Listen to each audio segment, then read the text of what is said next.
जमाना चाहे जितना भी बदल गया हो, लेकिन आज भी इंसानियत और ईमानदारी जिंदा है और इसका मिसाल फरीदाबाद से देखने को मिला है।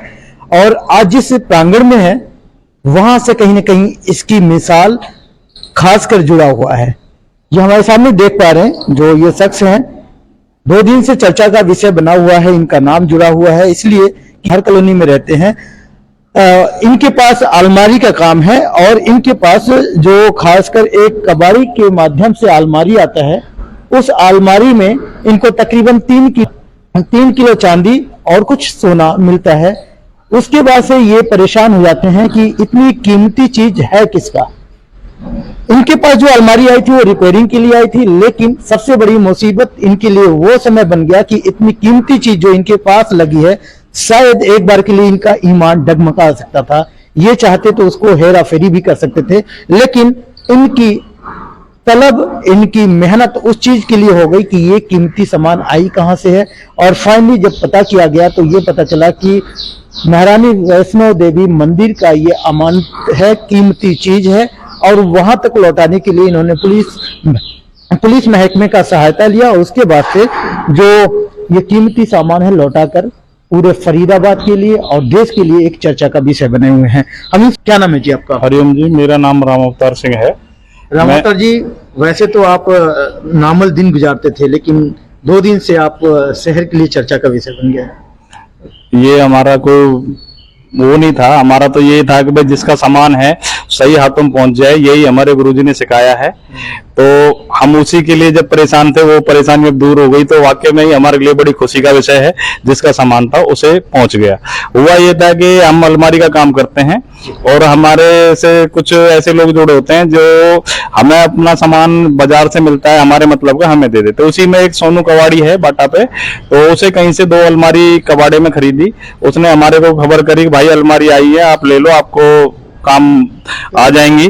तो हम उसके पास गए, हमने वो अलमारी उससे ले ली। उसने फिर बाद में बोला कि भैया एक अलमारी मेरे को सही कर दो। मैंने कहा भैया जो तुम्हें पसंद है वो तुम रख लो। उसने जो पसंद की उसे सही करके दे दी। दूसरी अलमारी हमारे पक्ष की थी, तो हमने उस टाइम फुर्सत नहीं थी, हमने साइड में उठा के रख दी। करीब 15 दिन बाद उसका नंबर आया सही करने को, तो हमने उसे खोला तो एक लॉकर बंद था। तो जब हमने खरीद ली तो मैंने कहा भैया अब इसे सही तो करना ही है, सही करने के लिए लॉकर खोलना जरूरी था। लॉकर हमने खोल दिया। लॉकर खोलते ही उसमें कुछ सामान दिखाई दिया, छोटे छोटे बैगों में रखा हुआ। तो वो सामान हमने निकाला तो उसमें माता रानी के छत्र थे, जो ऐसा लगा देखने में कि भाई ये किसी मंदिर का सामान है।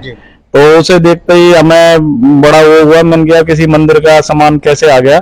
तो फिर हम वो सामान उठा के संभाल के रखा, अपनी धर्मपत्नी को जाके बताया। इन्होंने कहा ठीक है जी, आप इस सामान को रखो और इसका पता करो, जिसका सामान है सही हाथों में उसके पास पहुंचना चाहिए। हमें पता नहीं था कहाँ से अलमारी आई है।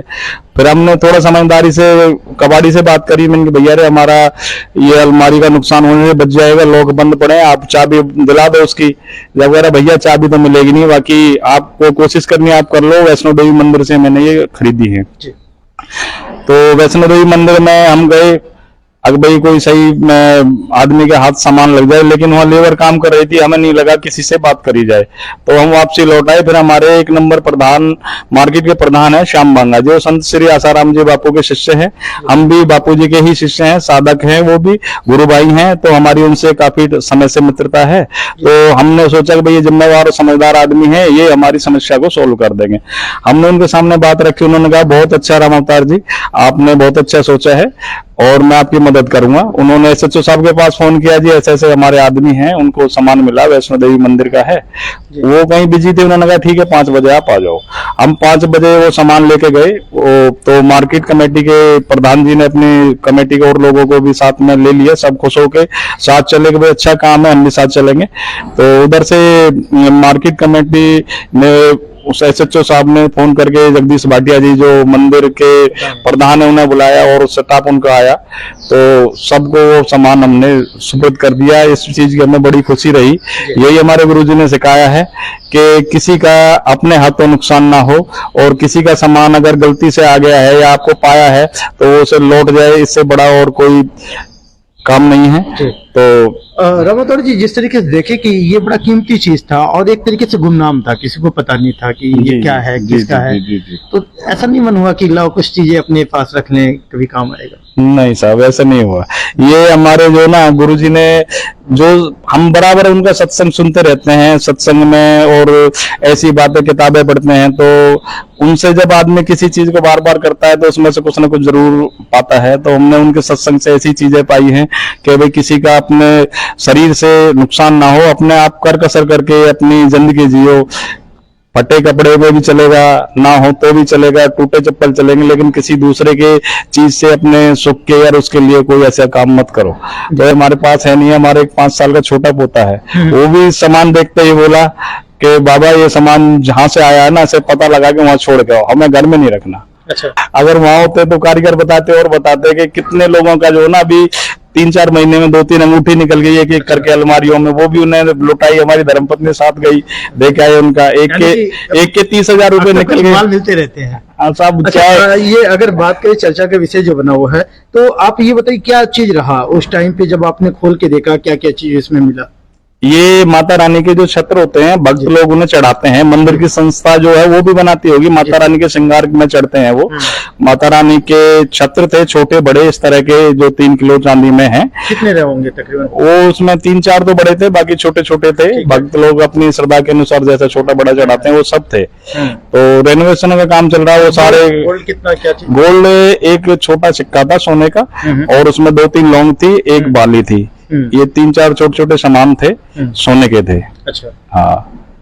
वैसे महिलाओं की बड़ा खास पसंद वाला चीज होता है, तो एक आधा ऐसा नहीं लगा कि इसमें से रख ले? नहीं जी, हमें ऐसे नहीं लगा, क्योंकि हमारे गुरुजी ने हमें ये चीज सिखाई नहीं है। हमने जब से गुरुजी की दीक्षा ली है, हम शुरू से ही अपने गुरुजी के बातों पे, उनके ज्ञान की बातों पे, उनकी बातों पे यही ध्यान रखते हैं कि हमें किसी का मट्टी सा भी चीज नहीं चाहिए। हमें जो हमारे गुरुजी ने दे रखा है, हमें उस पे अमल है, हमारे लिए वो ही सब कुछ है। हमें दूसरे की किसी जिस तरीके से देखें कि आज जब प्रांगण में ऐसे ऐसे मिसाल निकल के आ रहे हैं कि फैले हुए हैं शहर के कोने कोने में, जो बापूजी के जो इनके संदेश है उस पे अमल करके अपनी दिन को सुधार रहे हैं। बिल्कुल सही बात है। ये तो अभी बड़ा सुर्खियों का विषय बना हुआ है 2-3 दिन से। ये बापूजी की एक शिष्य ऐसे एक मिसाल है, ऐसे नहीं देश भर में जो भी बापूजी के साधक हैं सबके अंदर ये ईमानदारी रहती है, क्योंकि हमारे गुरुदेव परम पूज्य संत श्री आसाराम जी बापूजी ने सिखाया ही है कि सुखी जीवन, स्वस्थ जीवन, सम्मानित जीवन। कहते हैं कि भाई बेईमानी का रुपया 1 हो कि 2 हो कि 5 हो कि 10 हो, कुछ भी हो, टिकता नहीं है, कहीं ना कहीं से निकल जाता है। ये ज्ञान गुरुजी ने दिया हुआ है। तो वो तो ऐसा नहीं कि वैष्णो देवी मंदिर का था इसलिए वापस कर दिया, पहले भी उन्होंने बताया कि और भी कहीं से भी निकलता है, तो भी स्वभाव में ही नहीं है। और ऐसे करोड़ों करोड़ों जो बापूजी के साधक हैं उनको यही ज्ञान मिला, यही चीज व्यवहार में दिखती है कि कोई गुरुदेव से कोई जुड़ा हुआ है तो उस ज्ञान को उसने कितना अपने जीवन में उतारा है। आज किसी को एक कोई अंगूठी मिल जाए, कोई चैन मिल जाए, कोई लोहा का टुकड़ा तक बेच देते हैं, तो ये तो चांदी और सोने की बात है। और वो ये 2-3 दिन से ये विषय सुर्खियों में बना हुआ है। तो यही संदेश है, यही मैसेज है कि ऐसे ब्रह्मज्ञानी सदगुरु के शिष्य हैं हम, और ऐसे ज्ञान देने वाले गुरुदेव आज चुके समाज से उनको हमें वंचित रखा गया है, दूर रखा गया है। ये लोग सत्संग सुनते हैं तो इनका भी जीवन, हमारा भी जीवन पूर्व में कुछ और रहा होगा, लेकिन सत्संग सुनने के बाद ये परिवर्तन दिखता है। किसी की शराब छूटती, किसी के बीड़ी, किसी का सिगरेट, किसी की तंबाकू, जो भी गलत विचार है वो सब छूट जाते हैं और सत्संग के द्वारा एक नई जीवन की शुरुआत होती है। देश दुनिया की हर लेटेस्ट खबर देखने के लिए सब्सक्राइब करें हमारे चैनल PNN को, और साथ ही बेल आइकन दबाना ना भूलें।